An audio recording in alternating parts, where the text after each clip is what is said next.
ధన్యవాదాలు అధ్యక్ష.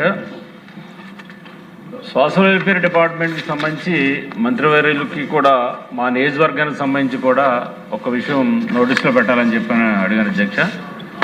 మా దగ్గర గురుకుల పాఠశాల ఉంది అధ్యక్ష, బాలికలకు సంబంధించినటువంటి గురుకుల పాఠశాల ఉంది అధ్యక్ష.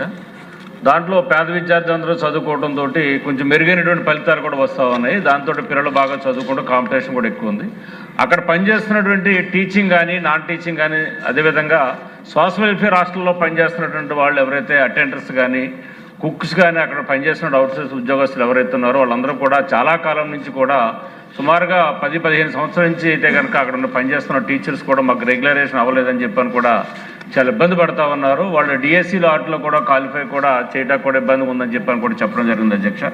వారందరినీ కూడా రెగ్యులర్ చేసి కొంచెం మాకు న్యాయం చేయాలి. మీరు డిఎస్సీ తీసి అనేక మంది ఉపాధ్యాయుల్ని ఆదుకుంటూ ఉన్నారు నిరుద్యోగులు కాబట్టి, మీ ఎన్డీఏ కూటమి వచ్చిన తర్వాత అన్ని శాఖలు ఉద్యోగాలు తెస్తూ ఉన్నారు కాబట్టి మమ్మల్ని కూడా ఆదుకోవాలని చెప్పని కూడా వారు రిప్రజెంటేషన్లు ఇవ్వడం, మంత్రి గారికి కూడా ఇవ్వాలని చెప్పని కూడా ఆలోచనతో కూడా ఇవ్వడం జరుగుతుంది అధ్యక్ష.